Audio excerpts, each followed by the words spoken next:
यदि इच्छा पूर्ण होती तो हो गई होती। कितने युग बीत गए, कितने कल्प बीत गए, अनादिकाल से संसार के भोगों को भोगते चले आ रहे हैं, अब तक अपूर्ण के अपूर्ण हैं। अब तो थोड़ा बहुत रास्ता बदलना चाहिए। बनिया लोग जो होते हैं, चना का व्यापार करते हैं, 10-20 साल चना के व्यापार में घाटा घाटा लगता चला जाता है, तो व्यापार बदल लेता, कपड़ा बेचने लग जाता है। कपड़ा बेचते बेचते उसमें भी नुकसान होते रहता है, तो उस व्यापार को छोड़ करके कुछ और व्यापार करने लग जाता है।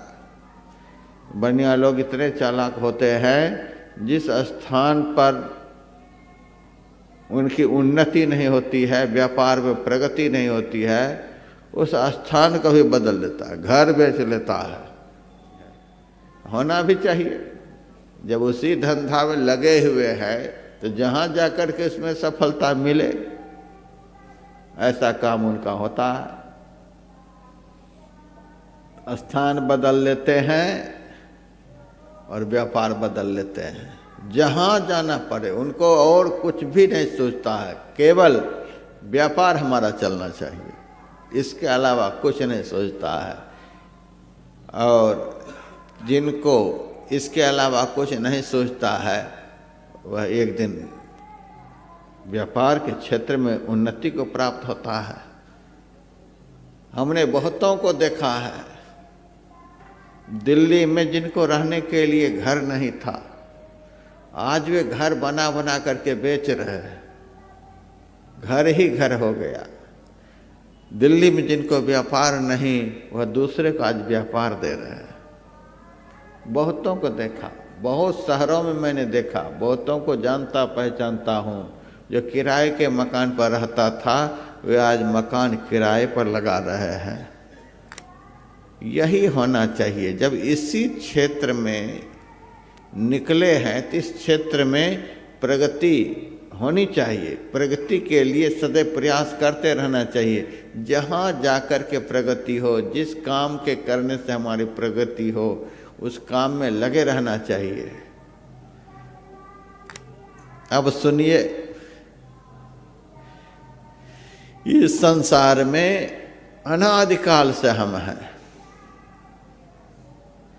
इस संसार में रहते हुए आज तक हमको सुख नहीं मिला। अनादिकाल से संसार में आज तक सुख नहीं मिला, तो दूसरे संसार में जाने का प्रयास करना चाहिए कि नहीं करना चाहिए? जहां अनादिकाल से हमको सुख नहीं मिला, तब आगे भी संभावना नहीं है। 28 सतयुग बीते, इसमें सुख नहीं मिला। 28 त्रेता बीते, इसमें सुख नहीं मिला। 28 द्वापर बीते, इसमें सुख नहीं मिला। 28 कलयुग बीत रहा है, 28वां कलयुग बीत रहा है, इसमें भी सुख नहीं मिला। अब कब सुख मिलेगा? कितनी प्रतीक्षा करें? अब तो प्रतीक्षा की हद हो गई। अब कितनी प्रतीक्षा करें? इतने युग बीत गए इस संसार में रहते रहते और हमें सुख नहीं मिला। अब कितनी प्रतीक्षा करेंगे? हमारे गुरु महाराज कहते हैं, जनी लिपटोरे प्यारे जग परदेसवा, सुख कछु हिमा नाही। यह परदेसवा काल को भेसवा, जोरे आवें दुख पाही। सुधी करो प्यारे हो आपन देश के, जहवा कलेश कछु नाही। यह हमारा देश है नहीं, यह अपना घर है ही नहीं, यहाँ हमारा कुछ है ही नहीं, यहाँ के हम रहने वाले हैं ही नहीं। हम बहुतों से जिज्ञासा करते हैं, किसी को अंधेरे में रहना अच्छा लगता है? एक भी आदमी यहाँ है ऐसे जिनको अंधेरा अच्छा लगता हो? एक भी आदमी नहीं कहेंगे। अंधेरा क्यों नहीं अच्छा लगता है? इसके पीछे कारण है। कारण क्या है? हम वहाँ के रहने वाले हैं जहाँ अंधेरा कभी होता ही नहीं। किसी आदमी को दुख अच्छा लगता है? नहीं अच्छा लगता है। कारण क्या है? हम वहाँ के रहने वाले हैं जहाँ दुख होता ही नहीं। किसी को अशांति अच्छी लगती है, कारण क्या है? हम वहाँ के रहने वाले हैं जहाँ अशांति होती ही नहीं। इसीलिए हमारे गुरुदेव ने कहा, सुधि करो प्यारे हो आपन देश के, अपने देश की ख्याल करो, अपने देश की याद करो। तुम्हारा घर यहाँ नहीं है। कहावत है, परदेश कलेश नरेशहु को। परदेश में तो राजा को भी क्लेश होता है, राजा भी दूसरे देश में चला जाता है, उनको अनुकूलता नहीं मिलती है। परदेश कलेश नरेशहु को। साधारण लोग परदेश में चला जाए तो क्या कहना है। हम तो जाते हैं, सब जगह घूमते हैं। बिहार प्रांत से बहुत लेबर लोग जाते हैं मुंबई काम करने के लिए। कैसे कैसे रहते हैं वहाँ, हे भगवान, वर्णन नहीं इस मंच पर किया जाता है। किस दुर्गति में, वर्णन से परे की बात है। ऐसी दुर्गति में जाकर के वहाँ लेबर लोग रहते हैं, न टट्टी की जगह है न पेशाब की जगह। एक ही कमरे में 8-10 लोग रहते हैं, बारी बारी से सबकी अलग अलग ड्यूटी होती है, आते हैं जाते हैं। उसी में एक कोने में एक टीन रख देते हैं, उसी में सब गर्म होता है, फिर कहीं जा कर के फेंकते हैं उसको। किस तरह से जी रहे हैं हे भगवान। जब परदेश में राजे महाराजे को भी अनुकूलता नहीं मिलती तो साधारण लोग रहेंगे परदेश में, उनको सुख मिलेगा। परदेश कलेश नरेशहु को। सुधि करो प्यारे हो आपन देश के। मुद्दत से, अनादिकाल से इस संसार में हम रह रहे हैं, आज तक सुख नहीं मिला। अब भी प्रतीक्षा ही करते रहेंगे। यदि मनुष्य शरीर से उस स्थान का तलाश नहीं कर लेते हैं, उस स्थान की खोज नहीं कर लेते हैं जहाँ दुख नहीं होता है, यह भी सुन लीजिए, फिर किसी दूसरे शरीर से उपाय कर भी नहीं पाएंगे। गधा के शरीर में चले जाएंगे, बैल के शरीर में चले जाएंगे, सुअर के शरीर में चले जाएंगे, केवल दुख भोगेंगे। दुख से छूटने का उपाय मनुष्य शरीर के अलावा और किसी शरीर में नहीं हो सकता है। और मनुष्य जीवन भी, अब क्या कहा जाए, यहाँ तो सब तरह के लोग बैठे हैं।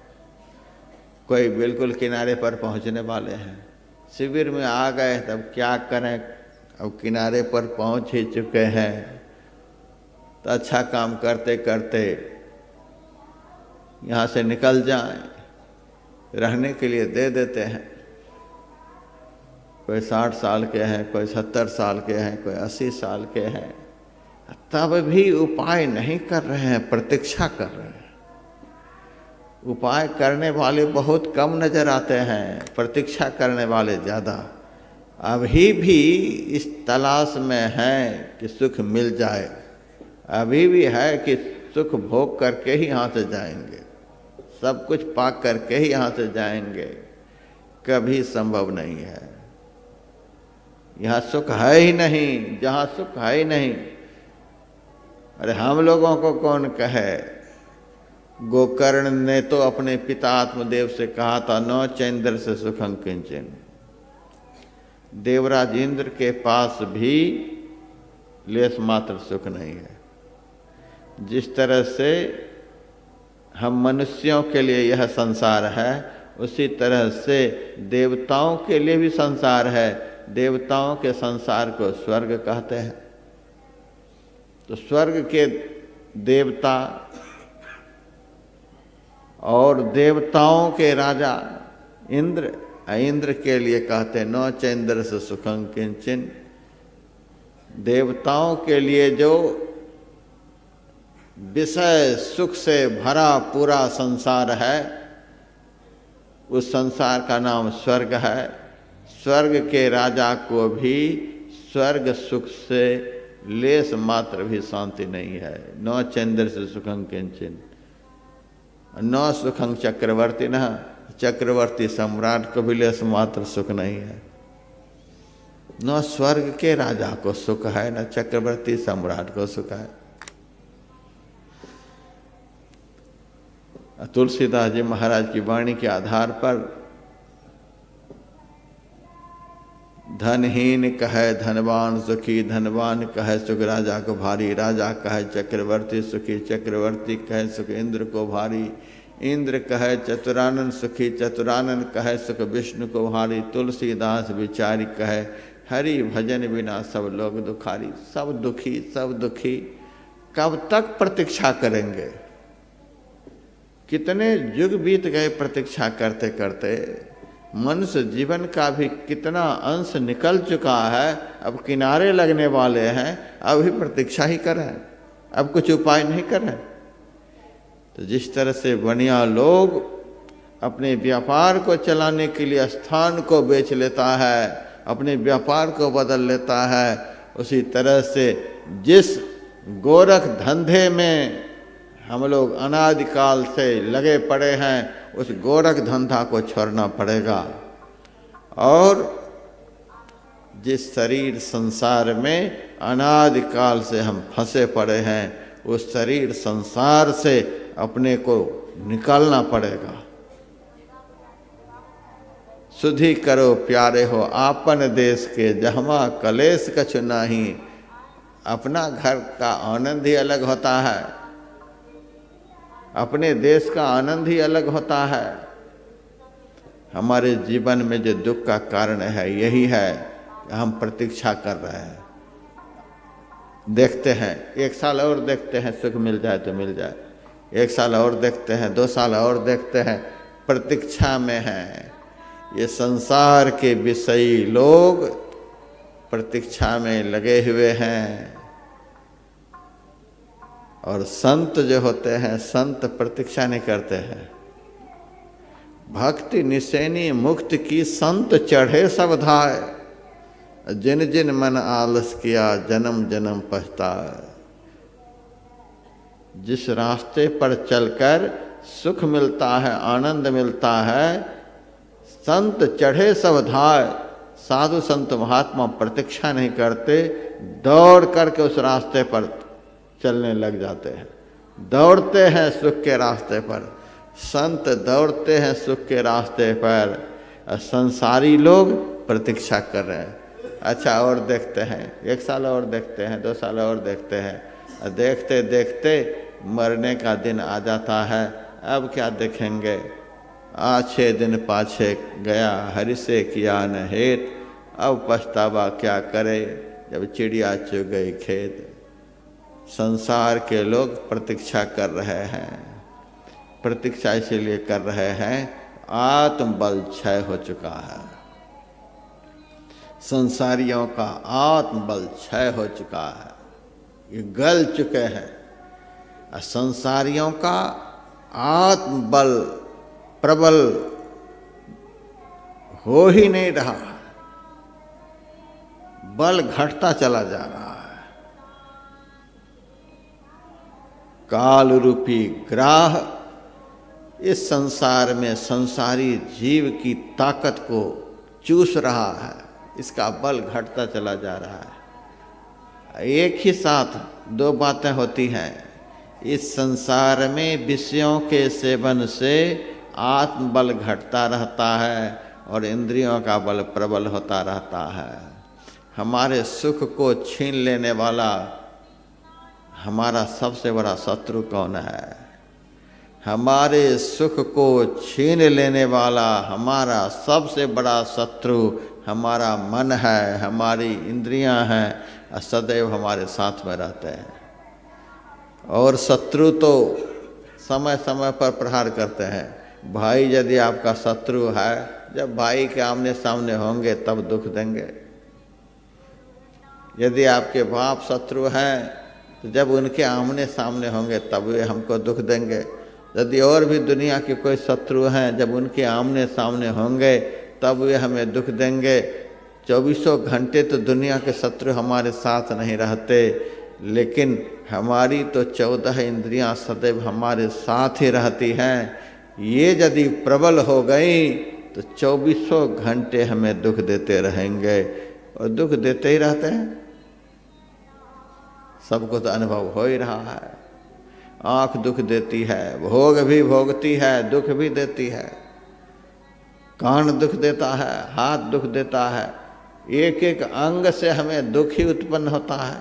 अभी तो शरीर दुख दे रहा है, धीरे धीरे संसार दुख देंगे, और इसी दुख का संस्कार को लेकर के मरेंगे तो आगे भी दुखमय संसार में जन्म लेंगे। फिर तो दुख का क्रम शुरू ही हो जाएगा। विषय के सेवन से इंद्रिय बल बढ़ता है, और अमृत के सेवन से आत्मबल बढ़ता है। अभी आप लोग अनुभव करते होंगे।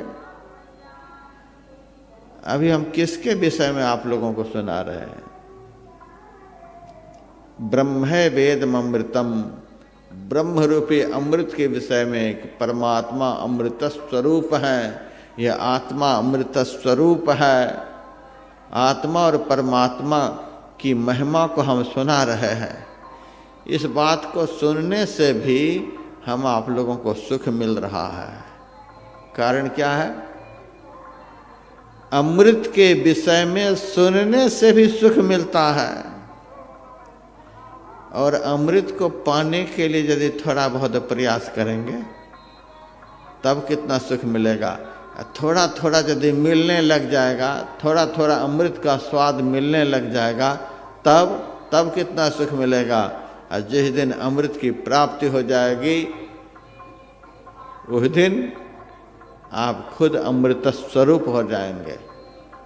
हमारे गुरुदेव के वचन में आया है, अद्भुत अंतर की डगरिया जा पर चलकर प्रभु मिलते, दाता सतगुरु धन्य धन्य जो राह लखा देते, चलत पंथ सुख होत महा है, जहाँ अझर झरते, अमृत ध्वनि की नौबत झहरत बड़ भागी सुनते, सुनत लखत सुख लहत अद्भुति में ही प्रभु मिलते।